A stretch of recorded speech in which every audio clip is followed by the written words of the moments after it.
To believe that yes, we all are different and we all possibly have the same right to live on, to move on.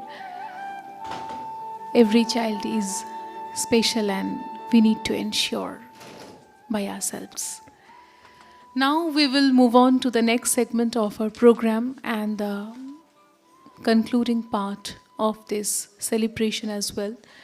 Now we have a panel discussion here on autism, and I'm very delighted to introduce our panelists, which include Dr. Jairanjan Ram, the name for himself in the domain of psychiatry. He is a MD in psychiatry from NIMHANS, Bangalore, and has done several other associated degrees from different parts of the world. And he's also the founder of Mental Health Foundation and is a senior consultant psychiatrics attached to Apollo Clinicals Hospital in Kolkata.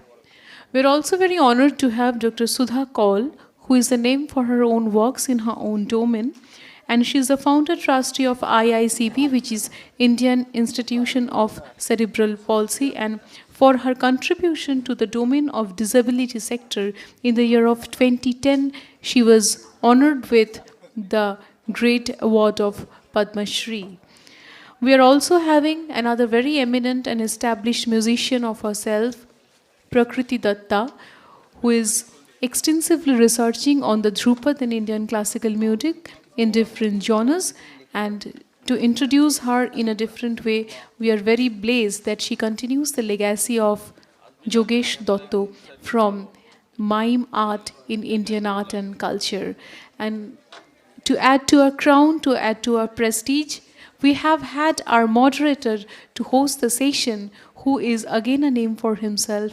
I am a very devoted fan of him, and I'm sure that many of you are so. It's none other than Jimmy Tangree. I am sure that many of you have struggled like anything from different corners of the world just to have an ear to what Jimmy Tangree says in his show. So now it's going to be the moment. May I please welcome Dr. Jairanjan Ram, Dr. Sudha Kaul, Prakriti Datta, along with Mr. Jimmy Tangree, to be there on the dais to grace the occasion, please. Can I please have the round of applause from the rest of the audience who are still there? Madam, sir, we all await your presence, and it is a belief, it is a trust that Unmish is going to continue with your support in coming days. Thank you. A very good afternoon to everybody present here. I think the play was truly awesome. I think it said it all.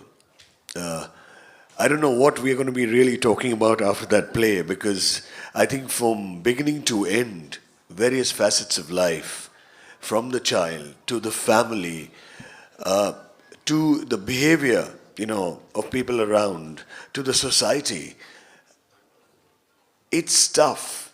But, I strongly believe where there's a will, there's a way. Where there's affection, there's care. Where there's closeness, there's warmth. And more than just being human beings, I think we have to be very humane. And that's what's very, very important. I come from a radio background. And today, I'm really moved. I think Mrs. Neeta Diwan has been doing a wonderful work.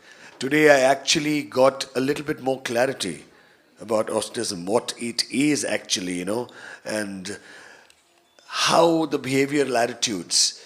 For me, is a person who's been around and seen around, and still I don't know too much about it. I can just imagine people out there, who take it as kuch problem hai, not realizing the depth of it.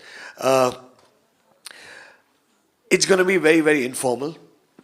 We are going to be expressing ourselves the way we express ourselves, and we'll of course open it up to the audience if they want to ask any question. Since I'm not too well versed with the topic, but I'd like to start off with Prakriti.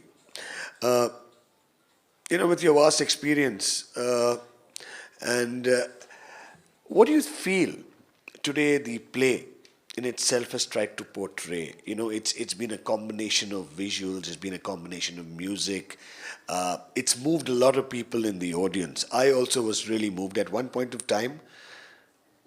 I'm saying, are we actually human? The kind of behavior. So we'd like to hear your viewpoint about the play and the thought behind and how you felt about it and what kind of message did it bring about? Thank you, Jimmy. Good afternoon, everyone. Thanks for being with us. It's regarding the play Sampark. While we were working on this project, me and Abhishek, the director, and I did the music part of it. Let me just say a few words about our background. Then I will clarify that what we actually want to say in the theatre, in the play. I'm coming from a background. I did a master's from Edinburgh University.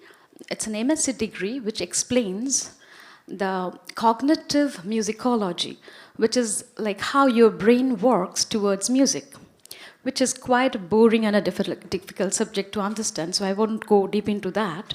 But of course, our brain has a different pathway of processing music. All this cerebellum, cortex, primary auditory cortex. The doctor is sitting next to me, so I won't comment anything on that topic. And Abhishek, apart from being a professor of Calcutta University, he runs a theatre group, Nautanki Kolkata, who stages theatre very regularly on the mainstream theatre.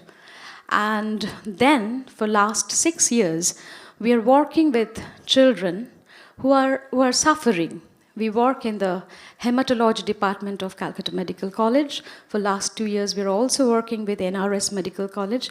I think so we have friends in the audience coming from those hospitals. So with the severe pain, they come to the sessions, they do some theatre, they do some dance, music. They try to find out a meaning of their life, and then they go back.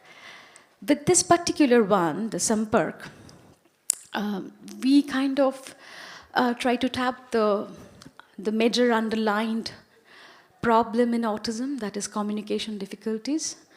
The protagonist, Kalhan, the name has been very carefully chosen. It's a Sanskrit name, which means the knowers of meaning, and also an ability to understand and merge conflict into harmony in association. So I think so the name itself explains what a character like Kalhan is trying to do. He is actually communicating. We have the particular character Kalhan in this entire 50 minutes play. He has actually no dialogue, but he is communicating.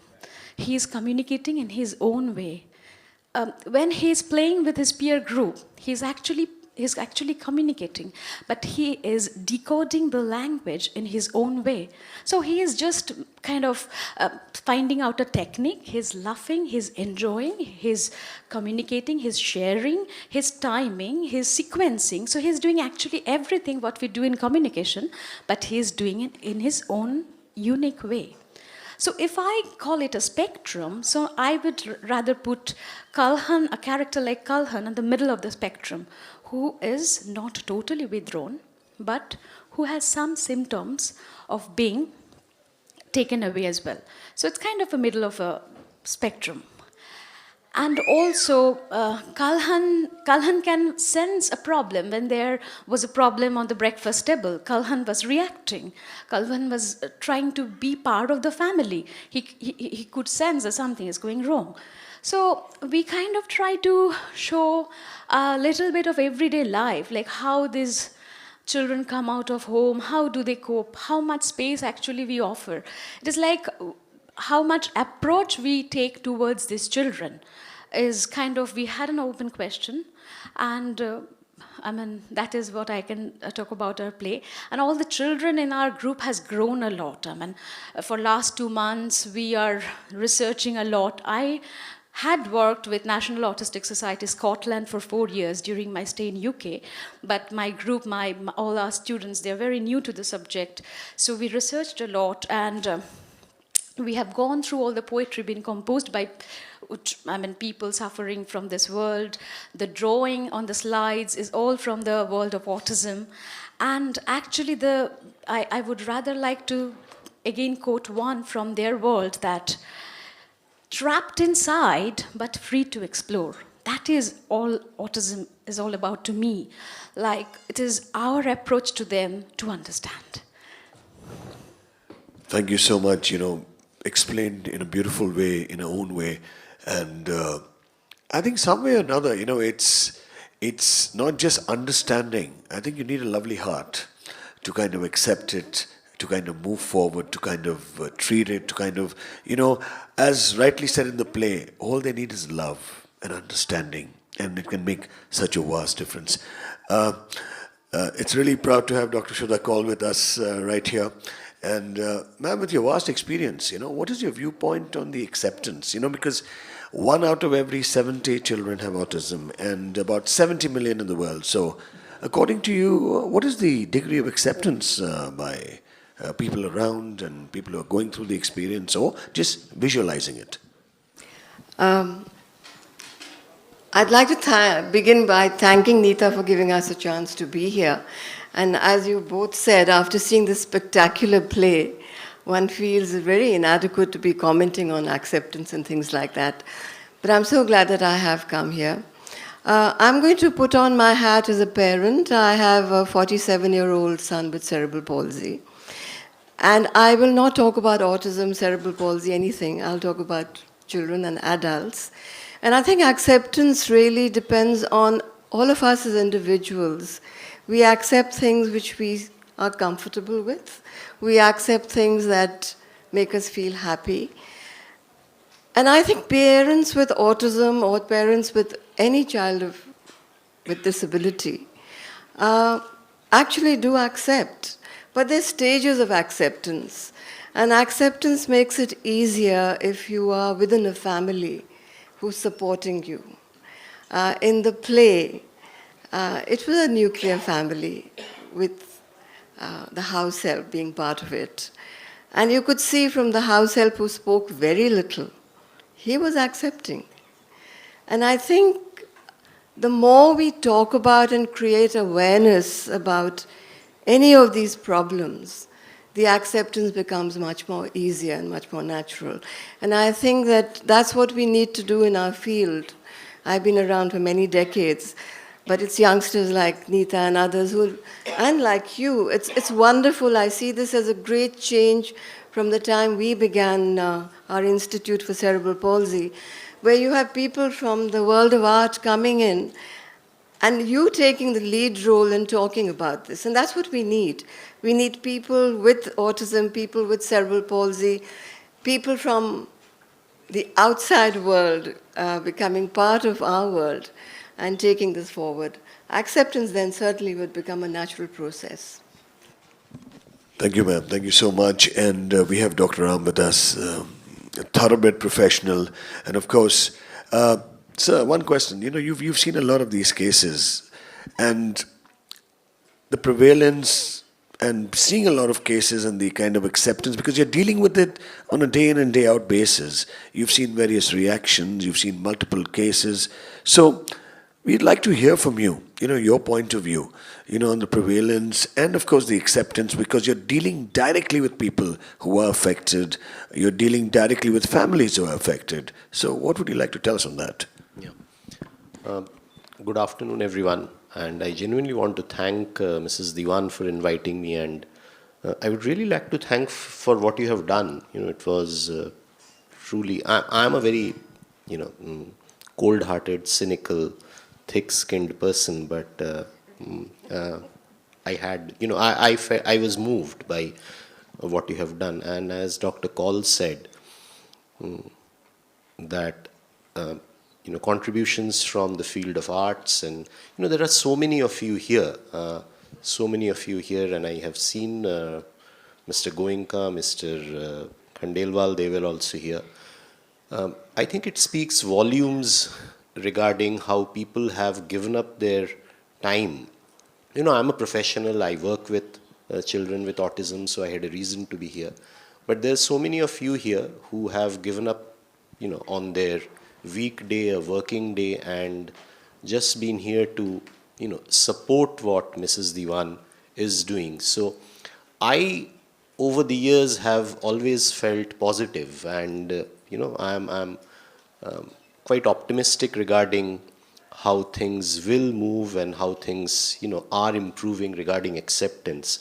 I was just telling Dr. Kaul, while we were sitting there, I go to IICP once a month, and there I see a lot of children who come from really poor backgrounds. 70 to 80% of the children who come with severe disability there are below the poverty line. And there was one mother who was telling me that she transports her child with the help of a rickshaw puller who is from the same slum where she lives. And this rickshaw puller actually has modified her rickshaw at his own cost so that he can transport these children.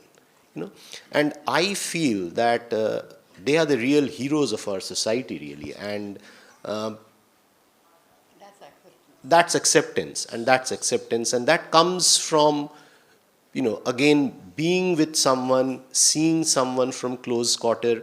And again, just to echo what Dr. Kaul said, I think a lot of our ignorance, a lot of our not accepting comes from ignorance. So therefore, measures such as these, programs such as these, getting help of Mr. Tangree to spread the word would definitely dispel the, whatever lack of acceptance, due to ignorance is there.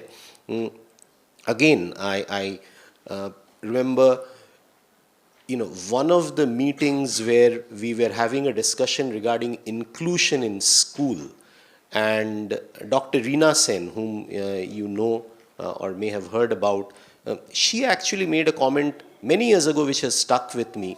And so there was these questions from teachers. We saw this head teacher, and so there was a lot of questions from the teachers that, how can we have an inclusive school? How, we don't have these ramp, we don't have this, and So Reenadi thought for a second and said that, for inclusion, you need three things. One is a bit of skill.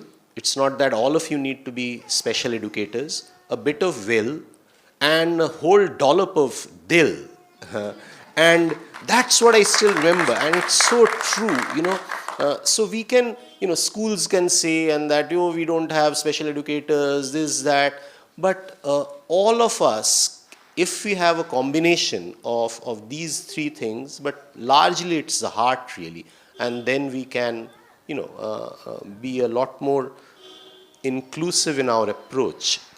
And I think we will get there, I think we will get there. Thank you.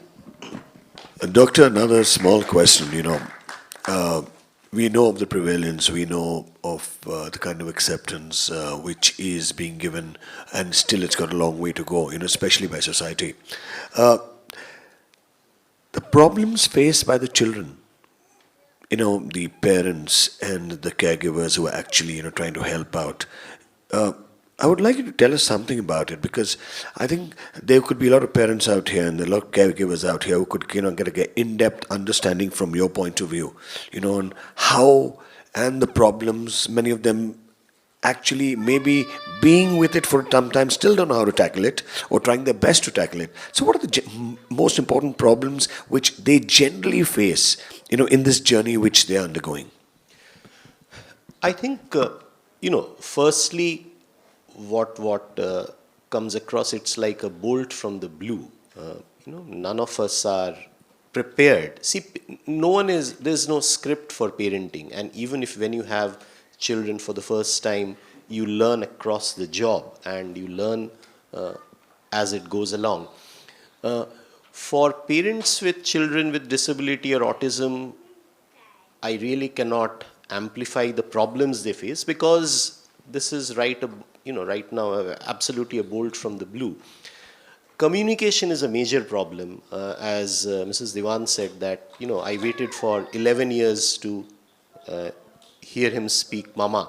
So the parents, they constantly grapple between their duties and responsibilities, the world outside, and their inner sadness. And that is, I personally think we don't get to know much about or speak much about, because that is something so deeply personal and deeply, so you have this exterior where you have to manage your child, and I again feel very, what would I say, troubled really, or these days I have stopped getting angry with a lot of our professional attitudes. My professional colleagues, therapists, doctors, everyone, those who are specialists, we somehow fail to recognize the difficulties a mother, a father, a family, they go through in managing children, in bringing up these children, and the daily small battles which they have to fight.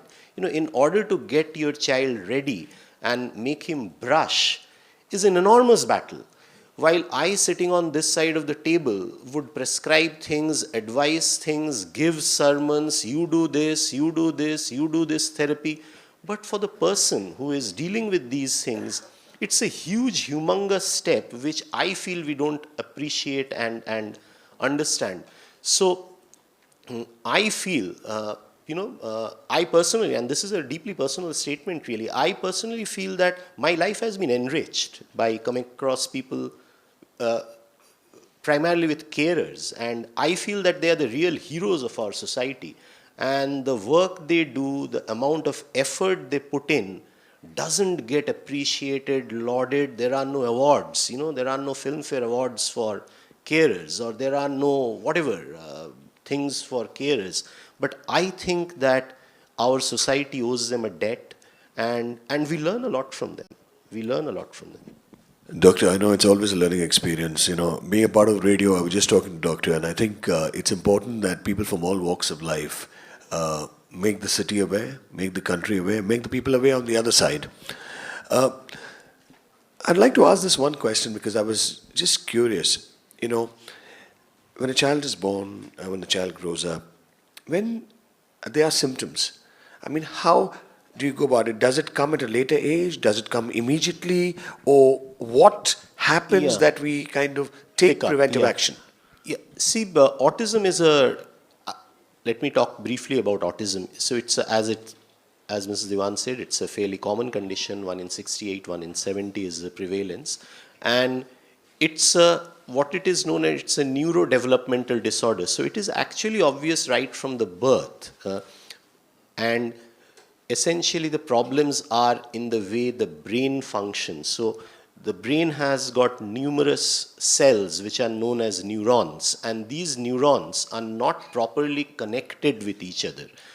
And so therefore transmission of information, transmission of senses, light, touch, sound. Does it, the transmission of senses, does it get delayed? It's there. It gets there, delayed. but it's organized in a different way. Okay. So therefore, there are these communication problems. So a child by the age of 18 months or 20 months, when we are expecting them to speak, babble, or say 2 or 3 words, mothers would notice that the child is delayed and not speaking, or they are not making eye contact. So usually what would happen, even an 8 or a 9-month-old child, when the mother comes into the room, they will track the mother with their eyes. But the mother would notice that the child is not, looking at her, not smiling back at the mother.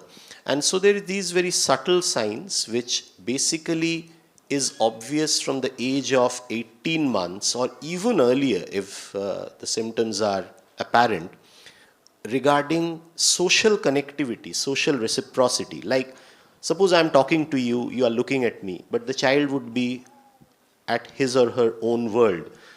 If the child is playing and the mother is playing with the child will be too focused on the toy, but whereas play is a combined, joint thing. So I would play with the toy and with my mother, whereas the child would be too engrossed in the toy, not sharing the play with the mother. So there are problems in language, there are problems in communication, there are problems in behavior, including repetitive behavior. Many of these children do, line up objects repeatedly, stack things one over other, and so they would have a very solitary play which they do keep on again and again. Many of them are very fascinated with cars. They would just spin objects. So from a very early age, in fact, detection these days is getting quicker. By the age of 2, 18 months, 1.5 years, the signs would be obvious. You know, doctor, I just must say you have the dollops of dil, you know, a big heart, you know, more than just being a professional. And I think that's what's very important in today's life. As rightly you said, you know, you can give advice, you can give prescriptions, you can tell people what to do. It is the parents, the mom, the dad, the family, maybe the sister, you know, with the brother, who actually goes into the daily toil and the push and shove which always comes. And I've noticed one thing is human beings don't have too much of patience. So they sometimes tend to burst, you know, and that I've seen in any situation while dealing, which even the play it was evident, you know, the father kind of losing his cool basically. Now, you've been dealing with a lot of cases. Has this been a standard feature that, you know, the father or the parents kind of, you know, being helpless and getting fed up, saying, doctor, we are truly fed up, we don't know what to do. You know, it's a day in and day out. My entire life is gone in a turmoil because one of my very close friends who was with me in school, he is Mr. Natarajan. His child was detected. And at one point, his wife used to be in the house taking care of the child. And about 3 years ago, he left his job. He's actually decided that he is going to be with his child right through the life, you know. So there are some parents who actually take a decision like that. But in this situation, is it a normal reaction for most of the, you know, family members kind of having a very different kind of attitude? Though they love their child, you know, they kind of get high pressures, गुस्सा आ जाते हैं, काफ़ी कुछ होते रहते हैं. Is it a standard thing which when you're discussing or talking with parents? Yeah. It's standard. You know, having a child born with disability, your plans change, your life views change, your goals change, how you view yourself in the world changes. And we are afflicted with grief, you know, and science tells us, psychology tells us that there are many stages of grief. So anger is the initial part, and then denial, acceptance, in that way we move on.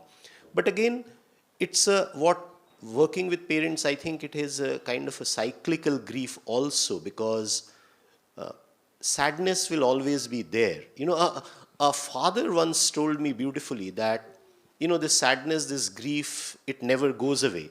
The memories are always there. I only have rearranged it. I have put it at the back of my mind. And so therefore, at times we feel frustrated, you know, at times we kind of get angry, upset, but so do all of us, you know, so do all of us.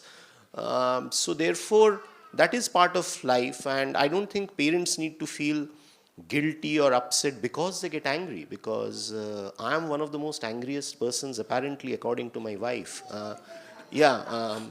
So so I don't think parents need to get angry about getting angry, because but I think recognizing that we are feeling frustrated. In fact, tomorrow I'm talking about getting angry in a parents forum, in a separate forum. But again, I think Dr. Kaul, you know, once said that she was asked this question in a seminar where whether parenting a child with disability is different. No, I think it was a very direct question. How is it different, a parent? And she said that it is not different. It's not different. It's the same, really. It's how you view it. How you view it, and I think it's very important, Doctor, and she would like to say something. Please go ahead. I'd just like to add to what Dr. Ram has said. You know, like we are here celebrating, that's an important word today, World Autism Day. We have World Cerebral Palsy Day and Down Syndrome Day, etc. We as human beings like to categorize things and put them into little slots. And I think perhaps sometimes, you're the psychiatrist, so you'd know better, there's a mistake. I think we need to look at people as people and not categorize them. And that's what happens to family with people with disability. They are labeled as disabled family. And I firmly believe, and I speak from my own experience, that is not so. You're a family. And that's why family ties, and what Neeta said in the morning also, and which came through a little bit in the play as well, though, as I said earlier, it was a nuclear family. Family ties are so important. Family friends are so important, and they're important for any one of us. So I do believe that it's so important to have people within the family who are there to support the ups and downs. It makes a huge difference. And it's true of anybody. Absolutely, I mean, I think, when you say parenting, the situation, because when you're working in a nuclear family, you're with a nuclear family, you're working all around, and then suddenly, you're faced with this. So as rightly said, the sadness of the anger is always at the back. Doctor, you've seen a lot of patients, you've seen a lot of families, you've seen a lot of parents. Generally, when they come to you, I'm just curious, and I mean, when you come face to face with them, what do you advise them? कि क्या करना चाहिए, क्या नहीं करना चाहिए? I'm just curious. I really want to know, because I'm sure a lot of us, or many of us here, want to know more in depth. So, I mean, if it happened with me and I came to you and saying, Doctor, ye ho raha hai, so what would you tell me to do? What would be your first line to kind of, calm me down and, take me through the process? What would it be, or what would you advise me? I can write a PhD actually on this. So you have put me in a spot. Right. What do I do? I think other people who have come to me would say better, what do I do? What I do is, my overall, I have tried. I'm not saying I have successfully done it. I have tried to give the sense that you are on a difficult journey. Life is not going to be easy. But trust me, as far as practical, we, in medical profession, therapists, will try to be with you. It will not ease the pain. It will not make it hugely easy. But you can trust us so that you can fall back on us. Because the majority of the work will be done by you. But we will be there for whatever advice, support you need. And, it is, so I try to instill hope. I try to give them a positivity. And I try to make them believe that they can actually do it from within themselves with a tiny amount of guidance from us. And in the reality of things, that is what happens, that is what happens. And I think Mrs. Diwan is a classic example. Sure.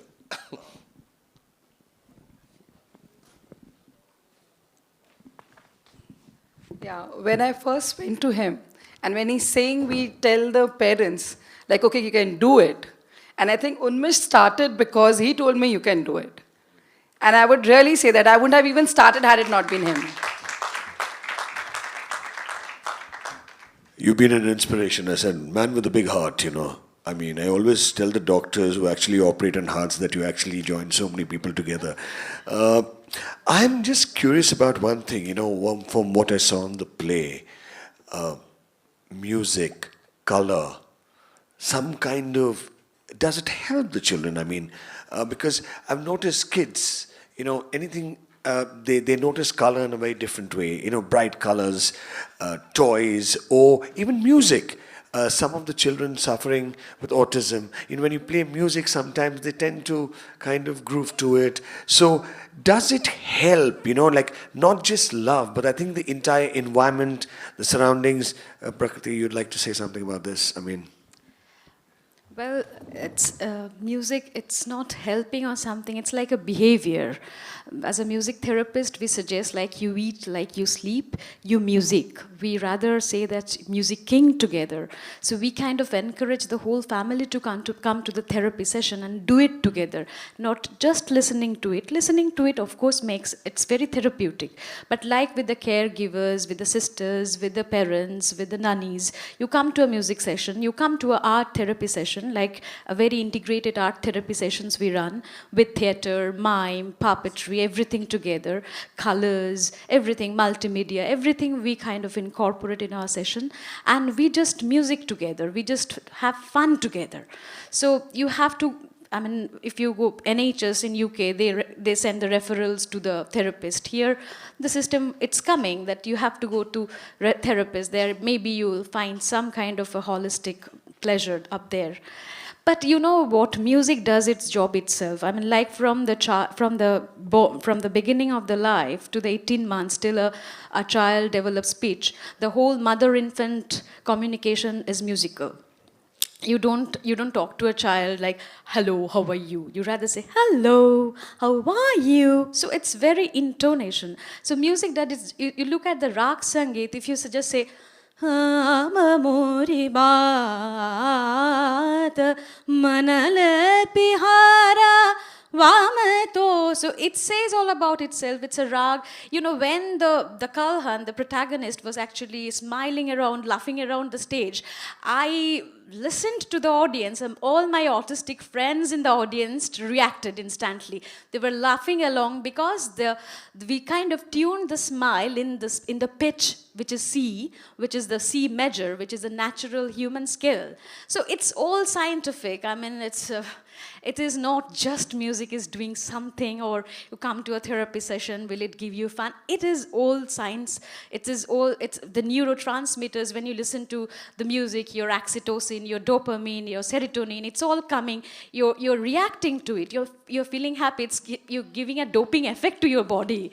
So, I mean, in Olympic, this is the only dope allowed. So, I mean, it's very much, it's science. It's up right there. I mean, it's all evidence. This is amazing, you know. So many things can actually make a difference in various areas. And as far as I know, children love color, children love sounds, children love music, and they react to it. And if it helps them, you know, to kind of take that step forward, I think it's amazing. I know that we don't have a huge crowd out here, but we have a lot of people who are in depth and actually listening with all clarity. Before we go a little more forward, anybody would like to ask any question, anything in your mind which you would like to ask, or anything you would like to share with us, something which could also enlighten us? Anybody? It'd be nice if you can come forward. We'll give you the mic. Oh, the mic is sorry. Please, you can let us know your name, and please ask a question or share any experience. Thank you so much.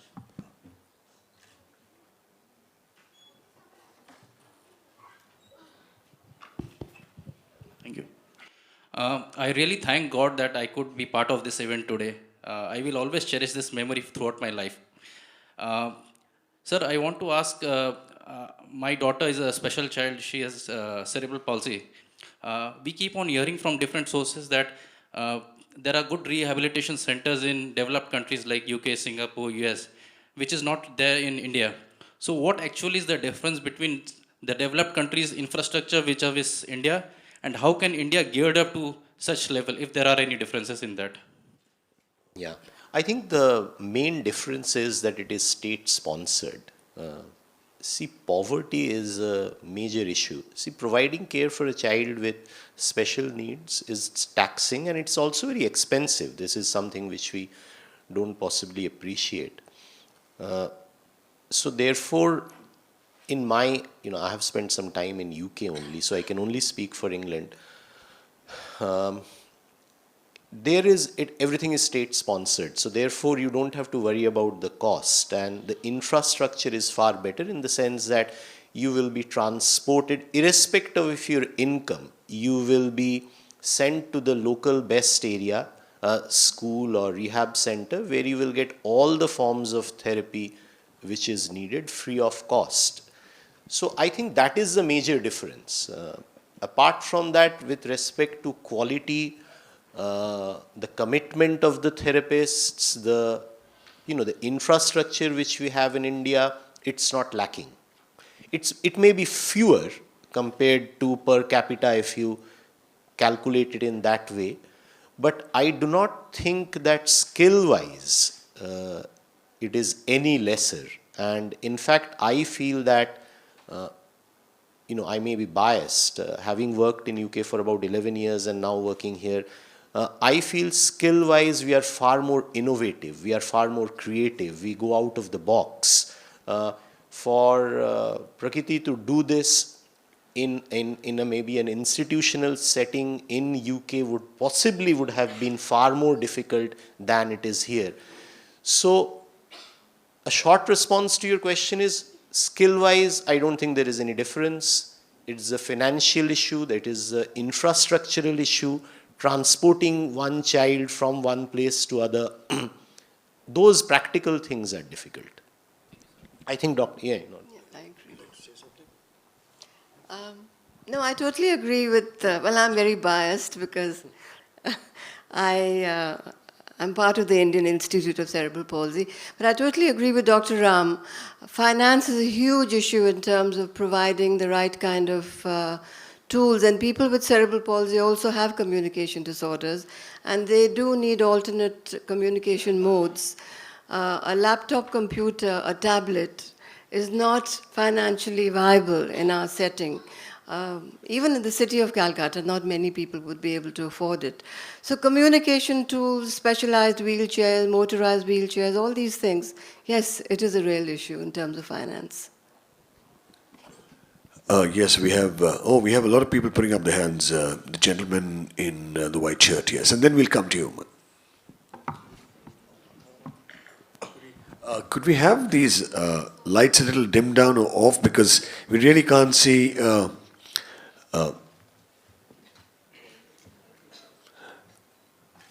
Yes, thanks. Actually, I would like to ask about what is the fate of a stem cell therapy on an autistic child. Is there any evidence? No is the short answer, and you should delete this from your mind. There's a lot of stem cell therapy in autism. It's being researched. It's not being kind of validated. It's a money-making hoax. If I put it very bluntly, the cost starts from something from which center you choose to 4.5 lakhs to 25 lakhs. It's a hoax, actually, at the present moment in time. I think for all parents to find out about newer therapies, newer treatment, my suggestion is check out what All India Institute of Medical Sciences or NIMHANS or PGI Chandigarh are recommending. These are state-of-the-art facilities. So if a new treatment comes in, and if you find that they are offering it there, then go for it. Otherwise, do not go for it. Because I might be espousing something with the purely ulterior motive of making money. And I feel very angry and upset about this, because for a parent with a child with disability, if I tell you to chop off your right arm and give it to me, and I'll say that your child would get better, you will do it actually. And I feel very strongly about people who take advantage of this. And I think, absolutely no evidence at present, and it's a hugely expensive venture out to fool people. Thank you, Doctor. We have one last question. We're going to take the lady who's just put. We have two ladies. Okay. Yeah, sure, please. Okay, we'll come to you. The last question will be why the I'll just sure. add one thing to the first point, actually. Okay, so just sure. wanted to finish it off. So for a few years, I was in US, and I really liked the question. This is a very different question. And in US, one thing I have seen, it is the acceptance also. In every school, they have an opportunity for these people, for these kids. And that's, I think, is the best thing. Because being a special educator, I sometimes meet people up and they say, oh, you're doing a great job. You're utilizing your life. I only think about myself. I'm so selfish. And so, you're not accepting actually those kids here. We are doing a job that is not that unnatural in here, no? So acceptance is also something which we lack here. That's a major infrastructure, I should say. Thank you, ma'am. And the last question with the lady in the pink. Hi, I'm Sandhya. I'm a special adult, if you can call me so. I'm a patient of Dr. Ram's, and if you please excuse me, I'll sit down and speak because it makes me less anxious. Absolutely. Okay. Now, I'd like to speak about acceptance. When we talk about parents, we're talking about there. Here, I was like probably 35 years old when I was told that I had a serious mental disorder. Now, I have gone through the process of denial, acceptance, and everything, and I think I've come to the point where I believe it was an experience that I was made to go through for a particular learning. Okay, that's why. Now, to about music, I must tell you that there were times when I was given medicines for to control my anxiety and sedatives. But music has really, really helped me. Every time I was anxious, I would play a particular CD of Pandit Jasraj, and it worked like magic. Initially, I would say, "Oh, this time I don't know why I felt good after listening to it." So I would do it again and again. I would repeat it every time I was feeling anxious, and it worked like magic every single time. So here I could, and I think one favor we can do when we talk about inclusion is, I think, disclosure. I think now it's become a game. The other day I had an appointment with Dr. Ram a couple of days ago. I was with a whole group of friends, and I said, "Oh, I need to see my doctor." So there was this, "Which doctor?" I said, "Oh, my psychiatrist," very matter-of-factly. And it was so interesting to see how people react to that. So I think we should all just be out and open and say, okay, this is it. And disclosure helps stamp out stigma. And music really heals, I believe that. Thank you. Sure, ma'am, please. I really would like to congratulate you for having made that statement. While I was seeing the play, something was troubling me. It was not the play, it's us. We were all getting, people in acting, they were getting upset. They said, "Pagal hai, mad hai, mad hai." What are we doing? We are talking about mental illness in such a derogatory way. We all do it. And I think it's wrong. It's wrong, and I think Dr. Ram was saying, why is there a word? We were talking about labels. Why should we say autistic? Should it be something else? I think we should stop saying mad. It's crazy. Absolutely, and I would take her side on music because I've been with music, just normal music for the last maybe 35 years.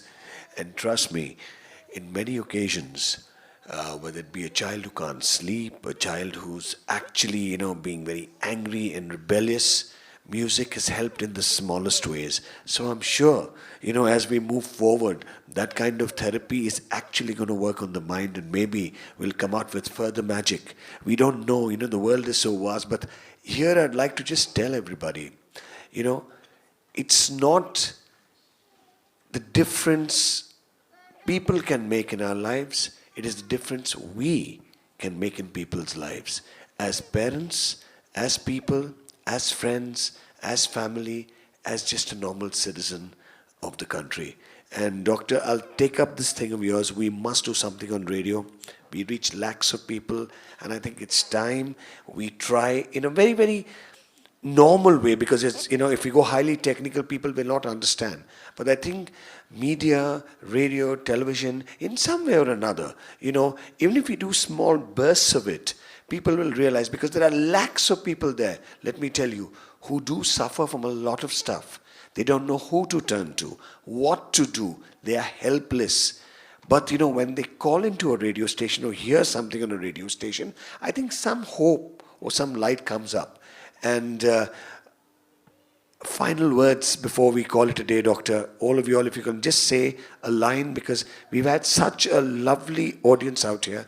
People sharing, the word hope, the word care, the word even sharing a problem can superbly help. That's the way I look at it. Doctor, we can start from you.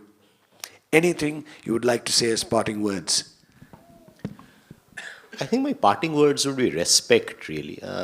Respect for all individuals, respect for how each of you are striving to make this world a better place. I do it as a profession, but you do it out of your heart. So, huge respect to all of you. I think what's important is inclusion and teamwork, taking on from Dr. Ram's respect. If we respect each other as human beings and work together, we really can make a difference. I would sing a rag, and that is my ending note. I was a part of a British opera for long. It's called Opera Circus, and that is how we used to conclude our opera.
Thank you so much. That was a beautiful parting note. Ladies and gentlemen, a big thank you to Neeta Diwan who's made this possible. Unmesh, the good work being done. Thank you, the entire panel, and of course to the beautiful lady on the mic now. She can take it over. Actually, when music speak of all what heart feels, we are really at short of words. And I, being a musician myself, will always go for the music and less in favor of words. And now it is time to call it a day and to give the vote of thanks. May I please call on stage Mr. Zahir Abbas. He will be concluding the program. I, Chandrima Roy, on behalf of the entire Unmesh family, thank all the respected dignitaries on dais. Thank you, ma'am. Thank you, sir, for your patience and presence. I'd like to thank the audience for their presence and the presence as well, because it has really been an honor to have you on a very special day.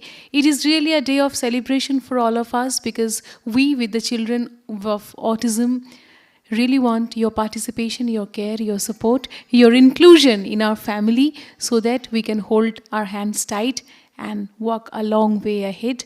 Mr. Zahir Abbas for the vote of thanks. Thank you.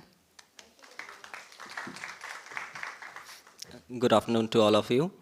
I like to thank Almighty First, who has taken us together and given me this opportunity to stand in front of you. And in front of me, these dignitaries, the living legend, Dr. Sudha Kaul. She is really great person to follow.